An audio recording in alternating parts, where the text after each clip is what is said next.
the one who was chosen. Stop. Not later. Not when you're done scrolling. Not after you change the volume. Please stop now. Take a break from the world for a moment. Don't join in on the noise. Just let it keep going. Put off the need for speed. Take a slow breath. Wait. Let it go. Did you see the change? Not only did things change around you, but they also changed inside you. That subtle stillness didn't have any feelings. It wasn't just in my head. It wasn't a fluke. It was okay. This moment wasn't meant for an audience. It was meant for access. God didn't send this out. He didn't say anything about it. He didn't make it loud. He made it private. He said, "This part isn't for everyone. This is for you." There are things God talks to people in public, and there are He only lets go in silence. Words spoken in public draw people in. Words spoken in private shape who you are. God doesn't hide the truth to make people confused. He hides the truth to keep change from happening. That's why He made you go slower. That's why distraction suddenly felt like it was getting in the way. That's why it felt wrong to do more than one thing at once right now.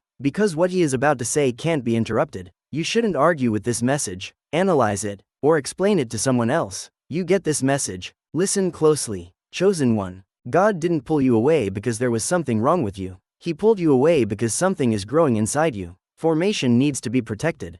That's why you've been less interested in talking about yourself, less able to handle emotional chaos, less willing to stay in conversations that wear you out, and less reactive than you used to be. And you wondered if something was missing. There is nothing missing. Something is coming to a stop. God is changing your inner posture, not your behavior, but your center. You used to respond right away, but now you stop. You used to react, but now you watch. You used to feel like you had to talk, but now you feel calm in silence. That isn't withdrawal. That's authority taking its place. Secrets aren't about keeping things from people. They're about when to tell them. There are truths that can be hurt if you say them too soon. There are instructions that can be messed up if they are shown too soon. There are transitions that need to finish forming before they can be seen. And right now, you're in the middle of a change, not who you were, and not yet who you will be. God is keeping an eye on that space because it is holy. Someone has been trying to get to you lately, not loudly or aggressively, but in a quiet way. Little comments, old references, side comments, and invitations to talk about things you've already outgrown. Not because they needed closure, but because they could tell you were changing. When people see you changing in ways they can't reach, they try to get you to remember them. And God said, "That's it." Not because you're weak, but because what is growing inside you can't be tainted.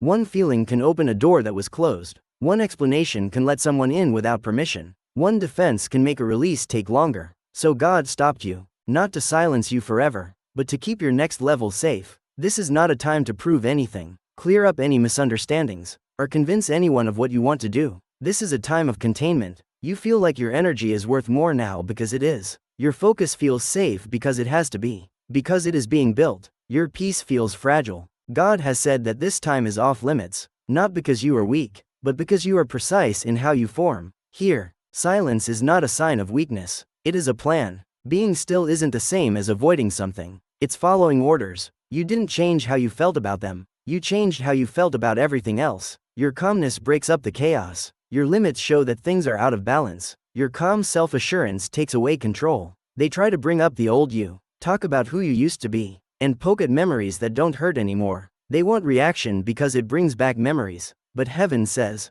"Don't bring back what I buried." You are no longer that version, and you don't have to tell anyone. Your stillness is already saying a lot. God is not only getting ready to bless us, He is putting in discernment, not loud discernment, but quiet discernment, the kind that knows something is wrong before it shows up, the kind that leaves without needing to know why, the kind that puts faith in peace over reason, the kind that chooses to hold back instead of letting go. This ability to tell the difference will lead you when excitement can't. It will keep you safe when excitement would fail because what comes next needs to be clear and free of contamination. This is very important. You won't have to tell anyone. You won't have to face it. You won't have to explain why you're quiet. God will take care of it. He will make clear what confused you in private, what resisted you quietly. He will show Himself naturally. He will completely redeem what hurt you. Your job is not to respond. It's to align. This wasn't a broadcast. It was a handoff. Heaven needed your full attention, your spirit without noise, and your heart without protection. That's why this message came to you in such a soft, quiet, and direct way. Chosen one. Don't worry. Be quiet. Stay in the middle. Not for good, just for now. What you do next is important. Your next season has a purpose. Your next order will have an effect. And God always finishes what He starts. especially when he talks to people in secret. If this message made you feel like it got to a place that no one else could see, that wasn't emotion, it was recognition. Breathe in, stay close. Heaven still has more to say. Before you leave this place, chosen one, don't rush back into the noise. If something inside you became calm while you were listening, if your spirit felt seen without being exposed, and if peace took the place of stress, that was not emotion. That was God meeting you in private. Right now, please answer without yelling. Make one that says yes. In the comments, type Amen, not to get attention or to follow a routine, but as a private way to let heaven know that you heard him and are willing to stay still. Stay safe, and stay aligned. If this message didn't seem like it was meant for a crowd and you thought you were supposed to hear it alone, subscribe quietly so you don't miss the times when God speaks softly but changes everything. And if someone who is overwhelmed, angry, or spiritually tired came to mind while you were listening, send them this message, not to explain it, but to give it to them. Let God do the talking. Chosen one, keep this in mind. Being quiet does not mean you are weak. Your calmness is not a delay. Your stillness is following orders.